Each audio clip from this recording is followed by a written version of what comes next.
The March for Life rally is today in DC.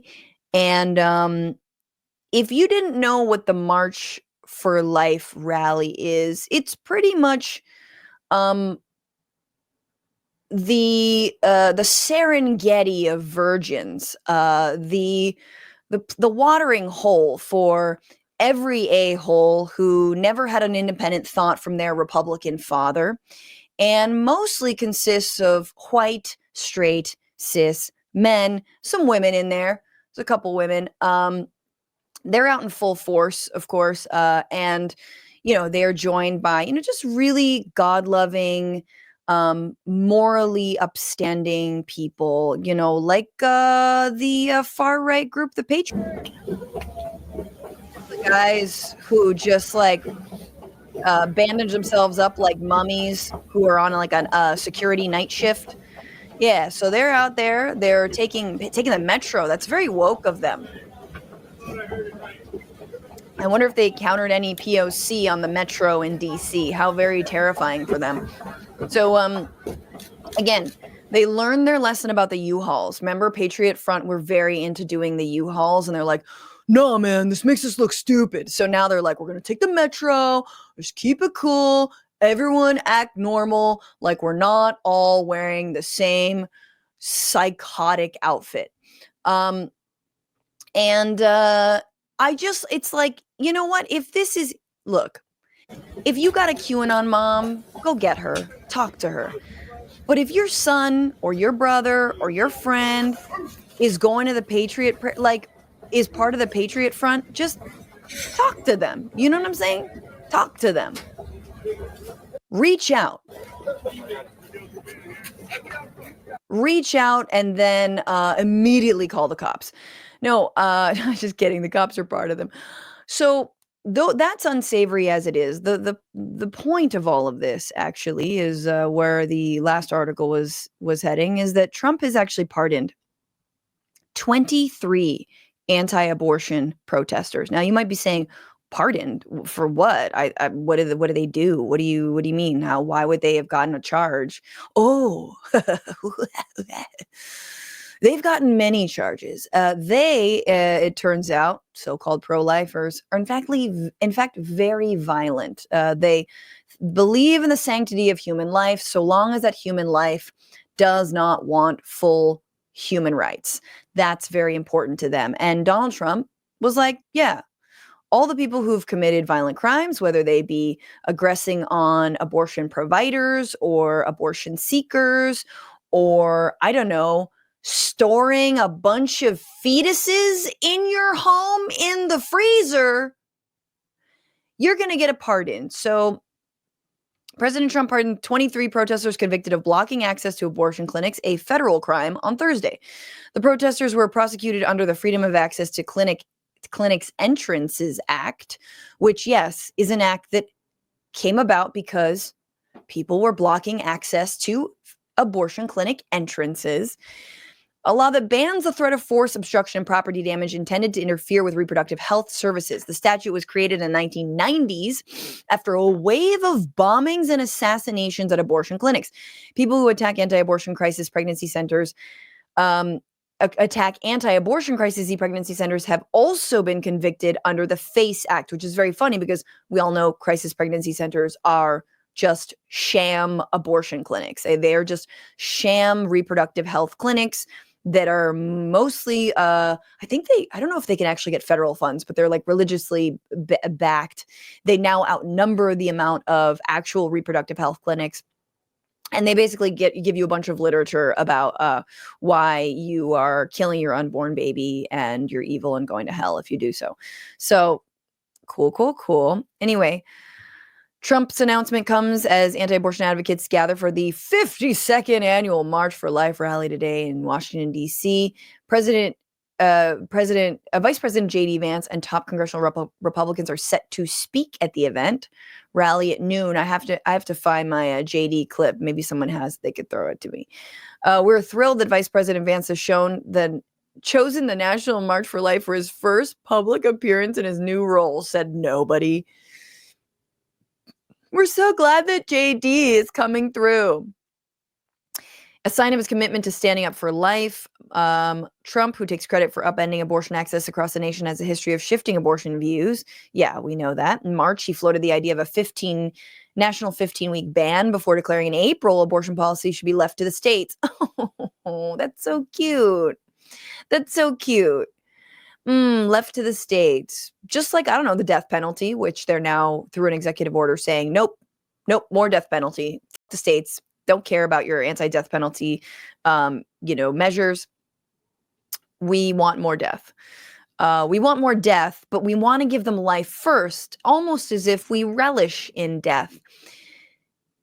So there's definitely going to be a nationwide abortion ban, guys. It's coming, just like everything else is coming. Again, except for the dudes at the March for Life rally. And let's see. The coalition of anti-abortion groups are calling for Trump's administration to reinstate regulations on mifepristone and enact and enforce a 19th century law that they can argue can ban the mailing of abortion bills. That's the Comstock Act. By reinstating the risk evaluation and mitigation strategies for, again, mifepristone, which is safer than Viagra. The FDA will ensure the abortion pill remains subject to appropriate medical oversights that protect women and girls from harm. Oh, Jesus Christ. Yeah. There's nothing like protecting women and girls from harm than ensuring, in fact, requiring them to carry their rapist / family member's child to term.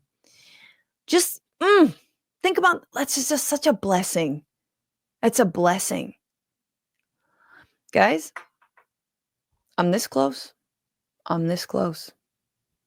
I'm this close to going full Catwoman mode, fucking Kill Bill mode, learning how to use a katana, learning how to do mass castrations, deep undercover, fucking ninja assassination shit. God, I swear to God. I'm this close. I'm this close. Don't push us. All right? You think 4B is crazy? Pfft. The 5th B is this B. You know what I'm saying? In a letter sent to acting U.S. Attorney General James McHenry, anti-abortion leaders asked Justice Department to rescind the Comstock-related memo issued by former President Joe Biden's administration. The DOJ's Office of Legal Counsel released an opinion in December 2022, arguing that the U.S. Postal Service can ship abortion pills anywhere in the country, even in states that ban abortion. The memo essentially said mailing the drugs does not mean they will be used illegally. Mifepristone and misoprostol, again, the two drugs used in medication abortions, are used to treat miscarriages and postpartum hemorrhaging. Additionally, oh my God, I can't. Like, the rage I feel around how the grotesque treatment of women's bodies at this moment, allowing them to die instead of possibly performing any procedure that could be interpreted by some fucked up judge as an abortion. The rage I feel for them, right under here is the Democratic Party. So rage here, Democratic Party rage right here, meaning the rage I feel for Donald Trump and the Christian nationalists that have taken over this country and the oligarchs is like just a hair beating out the deep rage I feel for the MFing Democratic Party that dropped the ball so hard and then kicked it farther and farther and farther into the fucking outfield. My God. How did they lose? How did they fucking lose? It's just beyond me. And it's done. And it's done. You know, I was thinking today, you know, I was like, we need another party. That's it. Like I'm pretty much done. Especially like what, 3 months after the election? You don't have anyone emerging as some kind of leader. You don't have a policy platform. You don't have any kind of like, you know, you don't have a plan. You're not worth your salt as a party. You're not a party. You're not a party. So Yeah, John Fetterman can switch parties, whatever the hell he's going to do. It doesn't really matter. He could stay for all I fucking care.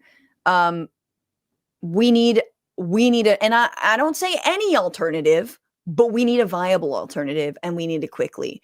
But there's nothing worse than losing this hard, but not even gathering together to do an honest postmortem / develop a plan of defense, of offense, of getting back out there. I don't understand, sports analogies.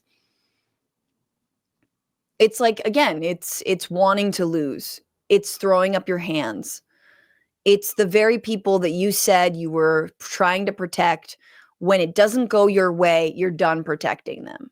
And again, there's outliers, there's mayors, there's, some leaders who are trying to do whatever they are. But Marco Rubio confirmed 99-0. What are we doing here? What are we doing? Like, it's a wrap. It's a wrap for leadership ever trying to actually lead. They never took this shit seriously anyway. They never did. We wouldn't be here if they did. And I also wake up in the middle of the night and I get mad at Bernie Sanders. Again, he's soft pedaling Joe Biden in 2020. It should have been Bernie. It should have been Bernie in 2016, but it sure should have been Bernie in 2020. We should have never had President Biden. Yes, he did a good thing or two. Should have never been Biden. Never, ever been Biden. Anyway, there was someone else who was at the Patriot Front. So this is the best part. JD Vance and Mike Johnson spoke at the not Patriot Front, but same thing, March for Life in DC, and they are all standing behind a bulletproof glass shield. Why?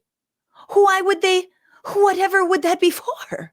Why would they need a bulletproof glass shield? Could you be possibly afraid of the very base that you've ginned up, that you've fed lies to, that you have hopped up on all the drugs? It's just like that you put in this like hot box of bullshit and armed to the teeth and allowed them to get any kind of weaponry possible. Are you afraid of them? Are you afraid that maybe 1,500 insurrectionists were just pardoned the other day by Donald Trump? Maybe they're in the audience. Maybe they want your head in a noose next time.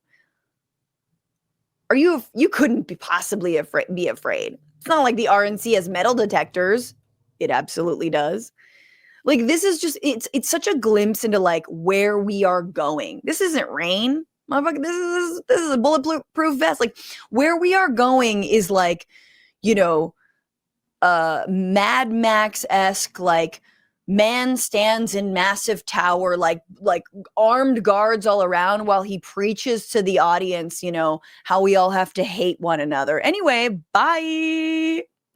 You kill each other later. Keep hating one another, dickwads.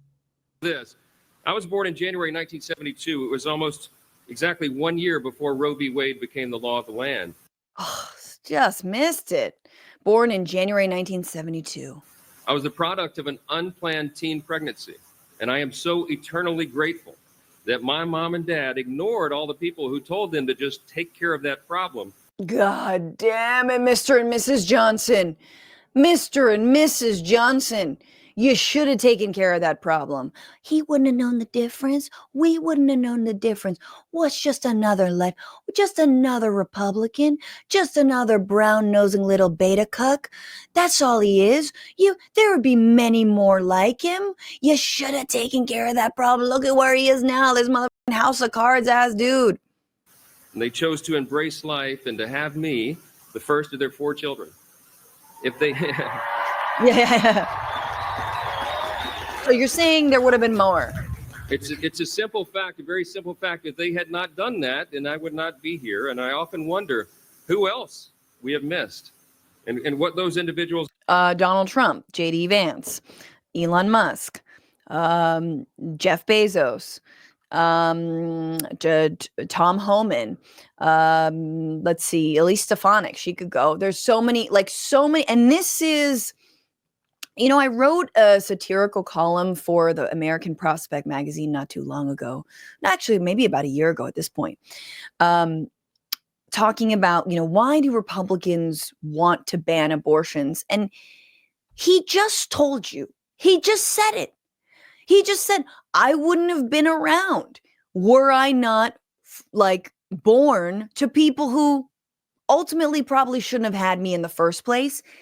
And that is exactly the self-fulfilling prophecy of anti-choice Republicans. They need people to be forced into birth, into a parenthood, because they need to keep creating little angry, closeted, unloved like themselves. They have to keep the factory open. You can't close down the factory. If every child that's born in this country is born to a healthy, happy family that feels confident about bringing another life into this world and is properly supported by their own government, by their community, by their families, and their housing is stable, what fun is that?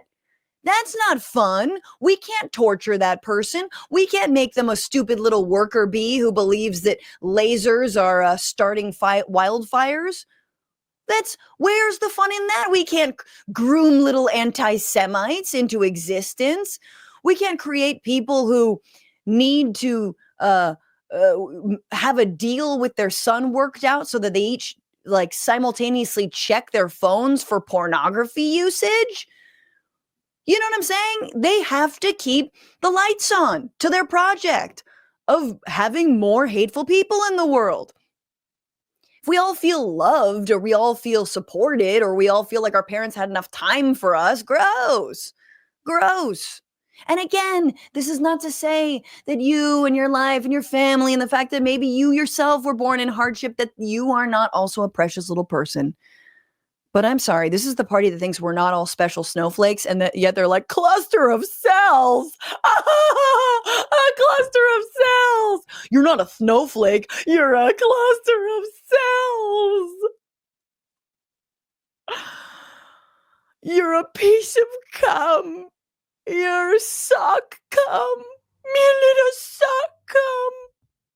You little Kleenex cum. Shut up. You're not a special snowflake. Facts don't care about your feelings. You thought cum.